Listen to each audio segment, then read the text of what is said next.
I began serving as a United Methodist pastor in 2006, and since then I have officiated 102 funerals. 10 of them have been here with Susanna Wesley. It's on average about one every other month. Of course, they don't come that way, sometimes connected together. And the averages, the numbers don't mean so much because it's really people that we care about. It's the people and the names that we remember. And at every one of these services, I find that people are asking the same question. They have the same things on their mind. What has happened to my loved one? Where are they now? What is heaven like? And so today we begin a new 3-week series in which we are going to consider these and other questions from a Christian perspective. What is the afterlife like today? Because what we believe about death profoundly shapes how we live our life. Every one of us faces death regularly, especially over this season of pandemic. We see stories on the evening news or the loss of someone that we love so dearly. Next week, we'll consider a Christian response when someone takes their own life. In the cases of suicide, in the last week in April, we'll take a closer look at caring for those that grieve, for those that mourn. And over these 3 weeks, we'll gain a better understanding of how to face our own mortality with courage and with hope. So let's begin at what the Bible tells us or teaches us about the afterlife. And what we can learn from the words that we see in the Old Testament is where we'll begin. First, it's helpful to know a little bit about how people in ancient times understood the universe to be organized. It was a 3-layer organization. There were the heavens above where God's throne was. The angels were in the sky. And then you have the earth, which is where we live, the realm of the living. And then you had Sheol, the realm of the dead. It was the underworld. This is below, is how people understood it. And this is where we begin to take a closer look at what the Bible teaches us. Now, the Old Testament actually teaches very little about the afterlife, but what we do find in the Old Testament is this concept of Sheol is the word. It's a Hebrew word that has the same meaning as the Greek word Hades, and it simply means the realm of the dead. There's no judgment about whether you've been good or bad. Sheol and Hades don't mean hell and are not necessarily a place of punishment. At least that's what we see in the scriptures. The Jews believed that everyone went to Sheol. It's where you went when you died. And if you're a human being, you have a soul. And after you die, your soul goes to Sheol, the realm of the dead. Now, there was an understanding that there were 2 areas or 2 realms in this place, in Hades or Sheol. Some souls go to the place of the unrighteous, which is called Gehenna. This is where the unrighteous go. Other souls go to the place where the righteous go. This is known as paradise. So Gehenna is the place where the unrighteous go. Paradise is the place where the righteous go. You've got this straight in your head. Everyone goes to Sheol, and then depending on whether you're righteous or unrighteous, Gehenna or paradise. So first, let's take a look at Gehenna, the place where the unrighteous go. Now, it may be helpful to know that Gehenna was the name of an actual place outside of Jerusalem. It was a valley near the Temple Mount in Jerusalem. Now, in ancient times, this was the place, Gehenna was the place where people sacrificed their children to the Canaanite gods. So people would have had a memory of these words as they're written. They would have known that place and what had happened there. And as a result, it was really understood to be a place where evil things happened, where evil people go to do bad things. This was Gehenna. In the time of the New Testament, when the New Testament was written, this valley was a trash dump. It was the refuse place for the city of Jerusalem. You take your trash there, and some people would be there that would be paid to help keep the garbage burning. So picture a valley where there's just this terrible smell, and there's fires that are constantly burning with trash and smoke wafting through the air. This is Gehenna. This is the place. And so it began to make sense that this is a metaphor to help us understand the place of Sheol, the realm of the dead, where the unrighteous go. It's not a pleasant place. It was like Gehenna is what it was described, where the fires never die and the refuse, the trash is burned away. So there was Gehenna, the place where the unrighteous go, and then there was paradise, the place where the righteous go. Now, the word paradise comes from the Persian language, and it literally means the king's garden. The king's garden. Now, you remember that in the ancient Near East, kings would have fabulous gardens. They were part Ted Inslee Gardens. They were part Topeka Zoo. They were just an incredible array of animals that you would never see otherwise, of plants and flowers, and just beauty beyond imagining. There were fountains and water features, beautiful plants, and wonderful things to eat. It was a place of fantastic beauty. It was just incredible. So when people thought about paradise and the afterlife, this was the most beautiful thing that they could imagine. This is paradise. It reminded people of the beautiful garden that God planted at the very beginning of time, filled with the most beautiful things to see and experience. And this is what had been lost in the Garden of Eden. Gehenna and paradise, both in the realm of the dead. Now also, the Jews believed that one day there would be a Messiah who would come and usher in a new age, the age to come, where God's throne would move from the heavens onto the earth, and God would dwell with God's people in a way that they had never before experienced. It would be a brand new thing. The dead would be raised from paradise and brought back to life in some kind of form, some physical form, a spiritual body. We don't know exactly what that means. But this is what we find in the passage that was read just a few moments ago.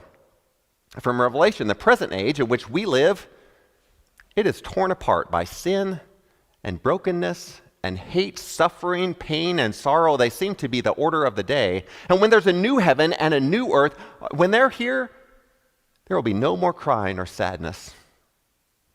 And this is part of our hope, that Christ will come again to usher in that age to come one day.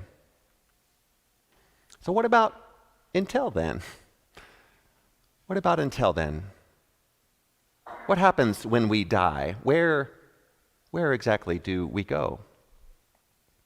Well, the scriptures seem to suggest that we go to Sheol, to one part of Sheol, the realm of the dead, when we die and wait for the second coming, either in paradise or in Gehenna. What about in the New Testament? What about Jesus? What does he describe? What was his understanding of the afterlife? Well, this understanding that was existing at that time would have been a similar understanding that Jesus would have had. We see a little bit of this in the stories that he tells. We see bits and pieces of this understanding of these different realms. We see it in the parables, like the parable of the rich man and Lazarus, in which he describes two men that die. And one goes to, they both go to the place of the dead, one to Gehenna and one to paradise. The other, they describe it as going to be with Abraham or resting in Abraham's bosom, which is another way of saying paradise. It's when your soul is in Sheol. So you remember that there's one's talking to the other, and they try to send a message to those that are still living, these two places. And we also see it when Jesus himself is hanging on the cross. You remember the two others were being crucified that day, one on his right and one on his left. We heard their conversation in the gospel reading, and we hear just the last part of those in these two verses. Then he said that one of these criminals on Jesus' side, Jesus, remember me when you come into your kingdom. And Jesus replied, I assure you that today you will be with me in paradise. You'll be with me in paradise. Jesus says that this criminal will join him in paradise, the realm of the dead, where the righteous go. Now this maybe starts to give you some understanding about what the biblical view of the afterlife is depicted like. But then what exactly is heaven or paradise look like? How are we to understand a little bit about what this is, a description of heaven is like? Whatever heaven is like, it's beyond what we can imagine. It's mind-blowing. It's more than we can comprehend. And the biblical authors try to give us these metaphors of what paradise is like so that we can begin to understand, or at least have some small idea. This is where we get the idea of the streets of gold and the pearly gates. Now there may or may not be literal streets of gold or pearly gates, but they're trying to help us imagine what is the most beautiful thing you can imagine, and the most valuable experience that you could conceive of. And in paradise, these things are everywhere.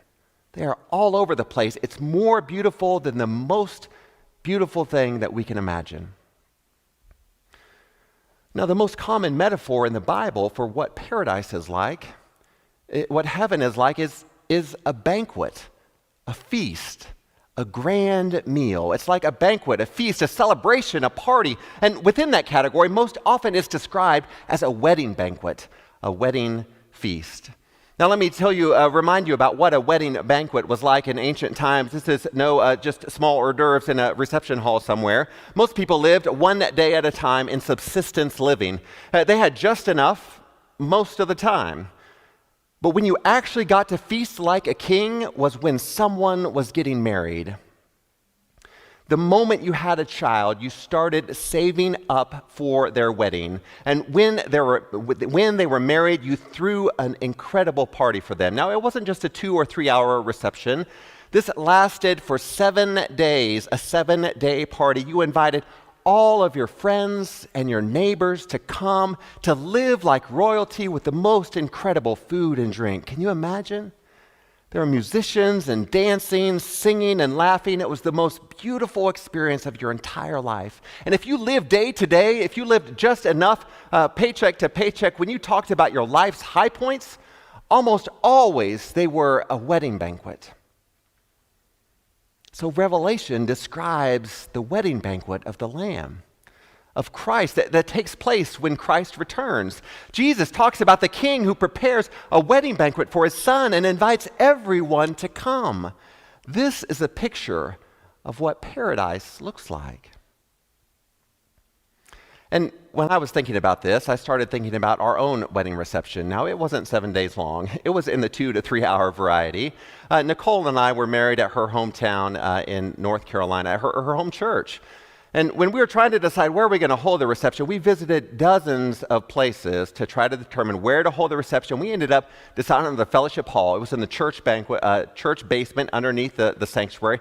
We had a fantastic time. There was delicious food, a fantastic cake. My favorite was the chocolate fountain, which I didn't get to enjoy enough of, but it was great. It was fantastic. Our family was there.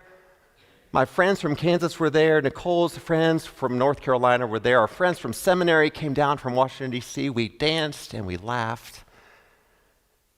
And this week, I looked back at some of those wedding pictures and remembered again just what an incredible day. And one of the pictures that I looked at when preparing this sermon was taken when we were getting ready to leave the party. We're just getting ready to leave. Can you see the joy in our faces? It's one of the best moments of our lives. And even this doesn't begin to come close to the joy of paradise. All this starts to give a taste of what the Bible teaches us about the afterlife. So maybe you find yourself asking, well, how do I get there? How do I find myself in paradise after my life on this earth is complete? Or do you remember the story of the thief on the cross next to Jesus? That day, he is with Jesus in paradise. And what he does is he calls on Jesus and asks. This man had been a thief and a murderer. He was not righteous. He was not righteous. So how did he get there? How did he get to the place? How did he get to paradise? He says, Jesus, remember me. And this is all it took for Jesus to welcome him into paradise, to welcome him into heaven. Jesus, remember me. The good news is that when we call on Jesus, Jesus will welcome us into paradise, no matter how righteous or unrighteous we may have been in the past. God offers us mercy and salvation in Jesus Christ. We are covered by Christ's righteousness.